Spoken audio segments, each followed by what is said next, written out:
Kalau kita main sosial media, entah itu TikTok, YouTube, atau Instagram, itu kan kita pasti ketemu sama orang yang beda-beda ya. Kayak di YouTube ini aja, ketika gue bikin vlog, ada yang punya pendapat beda-beda ya. Ada yang punya pandangan beda-beda. Nah, gue sambil makan ya.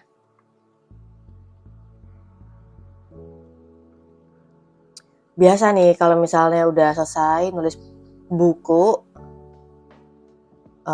yaitu sebelum bukunya launching guanya kepikiran. Setelah bukunya launching gue juga kepikiran.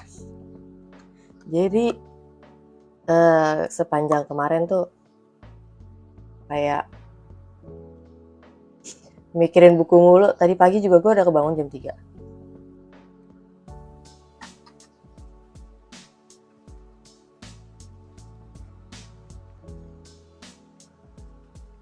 Jadi kalau misalnya mungkin kalau di TikTok ya kelihatan banget gitu, karena kalau di TikTok kan gue live.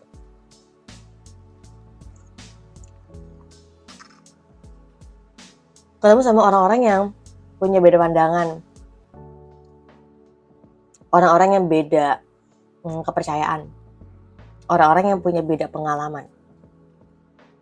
Nah, jadi gue tuh biasanya membiarkan mereka bicara dulu gitu ya. Maksudnya komentar mereka, terus pertanyaan mereka, gue tuh ya udah jelasin dulu aja pandangan lo gimana gitu ya, kenapa. Karena sebenarnya menurut gue gue lebih penasaran menemukan penyebab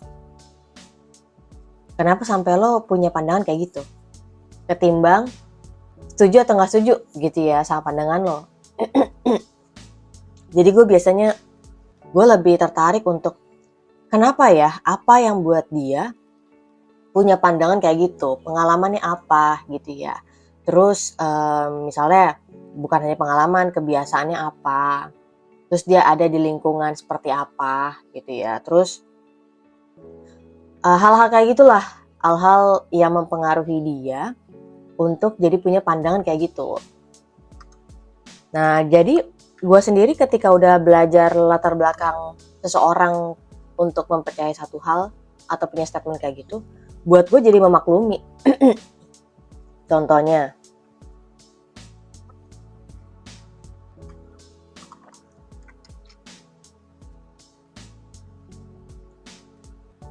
kayaknya kalau kita bahas tentang keluarga, ya semua orang bakal seneng banget, karena kan keluarga gitu ya. Tapi ada beberapa orang yang gak mau bahas keluarga. Kenapa? Karena dia marah banget sama papanya, dia marah banget sama mamanya, dia marah banget sama om atau tantenya gitu kan.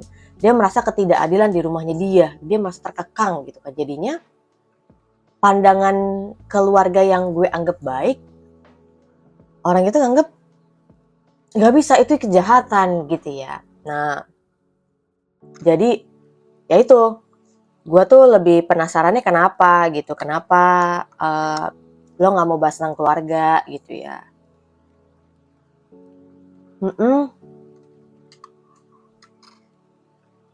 Gue takut kalau misalnya bicara tentang keluarga apa adanya, karena keluarga gue memalukan. Oke gitu. Nah, jadi perbedaan pandangan, perbedaan pendapat itu normal ya. Mungkin bagi beberapa orang itu gak normal karena harus semua orang punya pandangan yang sama. Tapi kenyataannya semua orang tuh punya pandangan berbeda karena tiap orang punya pengalaman yang berbeda, lingkungan yang berbeda, punya keputusan yang berbeda ya kan dalam menyikapi keadaan. Sehingga ya bisa berbeda pandangannya. Nah, makanya gue lebih tertarik untuk nggak hanya menerima bahwa disagreement itu ada, ketidaksetujuan itu ada. Tapi juga gue bisa belajar bahwa oh itu toh yang membuat lo memiliki pandangan atau kepercayaan seperti itu gitu. Jadi kalau misalnya menghadapi orang-orang yang beda pandangan juga, gue nggak memaksakan orang itu untuk jadi sama seperti gue gitu ya. Karena tujuannya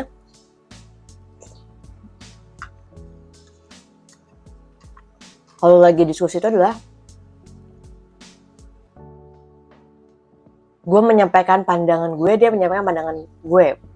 Gue nggak bertujuan untuk membuat dia harus menerima pandangan gue gitu. Karena gini, menyampaikan pendapat itu satu hal, tapi memaksakan orang lain untuk menerima pendapat itu adalah hal yang berbeda gitu. Dan orang kan sering nyamain itu ya gitu. Jadi menurut gue yang penting gue udah bicara pandangan gue yang gue anggap benar, orang mau terima atau enggak ya udah gitu.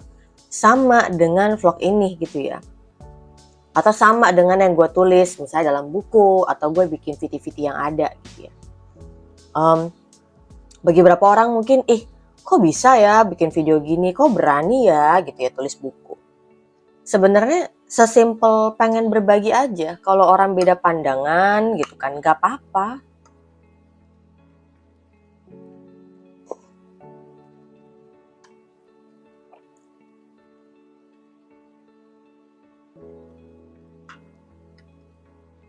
Kadang gak bisa ngubah orang. Gue menyadari juga gue gak bisa ngubah orang. Mau gue sepintar apapun, mau gue sesukses apapun, keputusan orang itu berubah ya di dia, bukan di gue.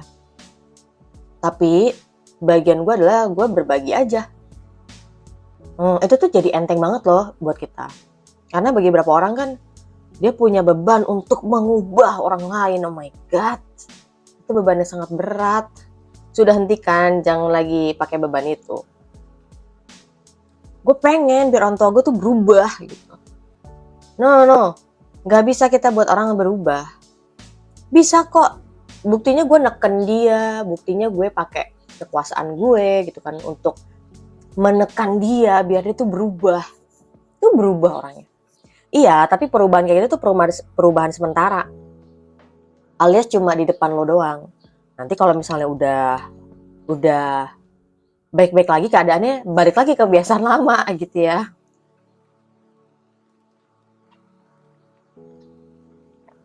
Jadi gue juga belajar rendah hati ya, bahwa orang mau terima atau enggak ya udah, setiap orang bisa berubah, that's good. Gue juga bisa berubah. Tapi yang jelas adalah keputusan berubah itu bukan dari orang lain, tapi dari diri kita sendiri. Mungkin bisa ada pengaruh, tapi kan itu hanya pengaruh ya. Keputusan itu ada di kita. Makanya ketika gue menyadari bahwa gue gak bisa ubah orang, awalnya sedih banget kayak iya, karena gue berpikirnya gue bisa untuk mengubah orang gitu kan. Ketika lepasin itu pelan-pelan, oh ternyata itu lebih sehat buat mental lo. Itu lebih bagus buat hidup lo. Kenapa? Bahwa kehidupan orang lain, keputusannya, pandangannya itu di luar dari kendali lo. Kita udah lihat lah banyak orang udah jadi orang baik kok. Kalau ada orang benci dia mah benci aja gitu. Dia tetap jadi orang yang baik. Makanya gue salut sama orang-orang yang tetap bisa bertahan, melakukan yang benar, walaupun keadaan gak lagi benar ataupun keadaan gak selalu menguntungkan dia karena yang dilakukan itu benar.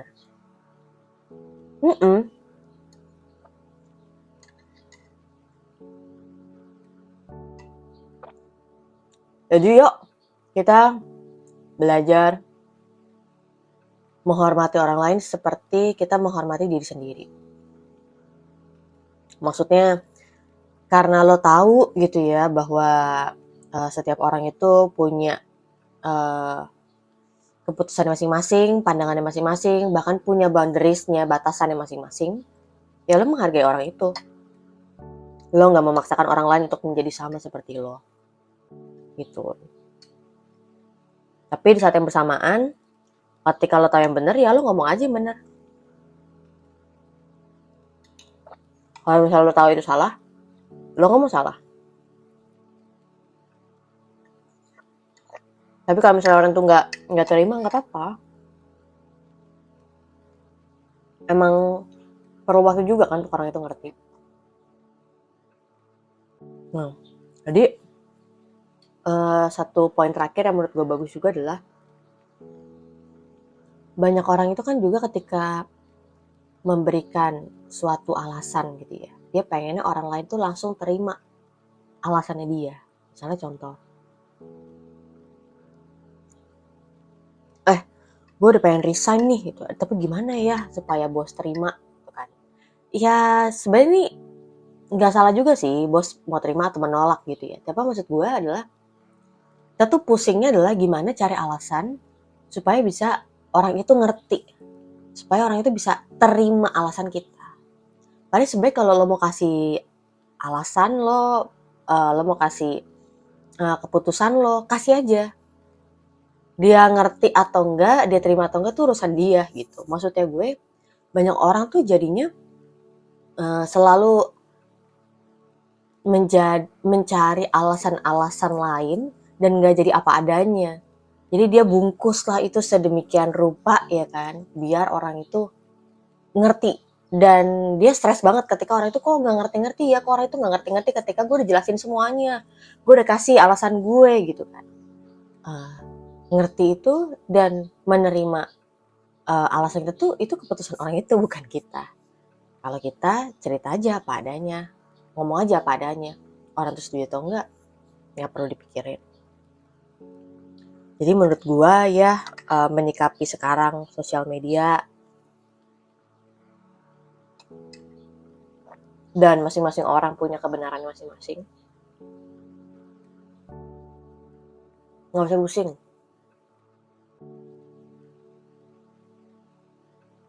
Lo adalah lo, orang lain adalah orang lain. Jadi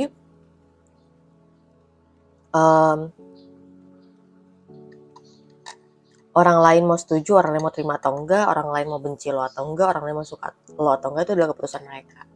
Dan sebenarnya keputusan mereka itu tidak mempengaruhi nilai dan identitas lo.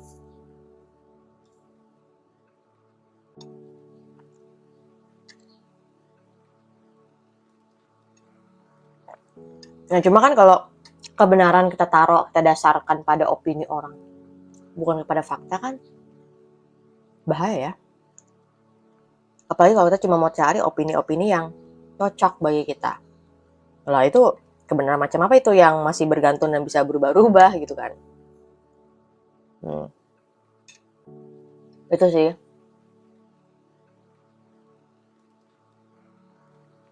Dengan keberagaman pandangan, keberagaman pengalaman, keberagaman apalagi nih, perspektif ya, sudut pandang, sebenarnya bisa membuat kita jadi belajar rendah hati dan belajar menghormati orang lain seperti kita menghormati diri sendiri. Kalau kita tahu bahwa itu tuh nggak enak untuk dilakukan, nggak bisa kita gituin orang, ya udah jangan lakukan. Gitu. Dan lebih bagus lagi kalau kita bisa berteman dengan semua orang. Berteman dengan semua orang ya. Dalam arti kita terima diskusi, pandangan apa segala macam gitu kan. Dan perbedaan pandangan itu tuh membuat kita sadar bahwa emang kita beragam, apalagi Indonesia gitu ya. Kita tuh memang beragam. Dan kesatuan itu bukan bicara tentang kesamaan gitu. Tapi kesatuan itu bicara tentang keinginan untuk bersatu gitu ya, bukan tentang karena kita semua sama lalu bersatu, enggak. Jadi sih menurut gue, jadi dalam ketidaksetujuan itu masih ada hal yang baik yang bisa kita perhatikan gitu ya. Dan banyak orang tuh merasanya kalau kita beda pandangan sama dia, maka dia adalah musuh kita gitu. Enggak lah. Karena beda pandangan tuh sekali lagi gue percayanya musuh kita tuh bukan sesama kita, sesama manusia. Musuh kita tuh adalah yaitu roh-roh jahat itu, ya, yang orang-orang tuh nggak sadar gitu ya. Ya roh-roh jahat itulah yang memanfaatkan manusia, memanfaatkan ketidaktahuannya, memanfaatkan kebodohannya, memanfaatkan keegoisannya. Jadi gue juga selalu bilang kalau lagi live TikTok, kalau misalnya ada orang yang beda pandangan atau yang nyari ribut, gue bilang mereka gue nggak benci sama lo pada. Cuma memang gue jadi tahu memang kalian tuh kayak gitu kan. Cuma gue nggak benci sama lo pada, terserah kalau misalnya setuju nggak setuju, kalau misalnya setuju ya dengerin, kalau nggak setuju ya udah tinggal live aja dari live ini. Ya jadi lebih bijak lah ya dalam mengatur waktu. Nggak semua hal harus dipikirin, bahkan nggak semua orang-orang yang beda pandangan sama lo tuh harus selalu diyakinkan dan lo pastikan untuk selalu menerima pandangan lo. Santai aja, fokus aja sama hidup kita yang nggak bisa kita pikirkan, nggak bisa kita kendalikan, ya udah nggak usah.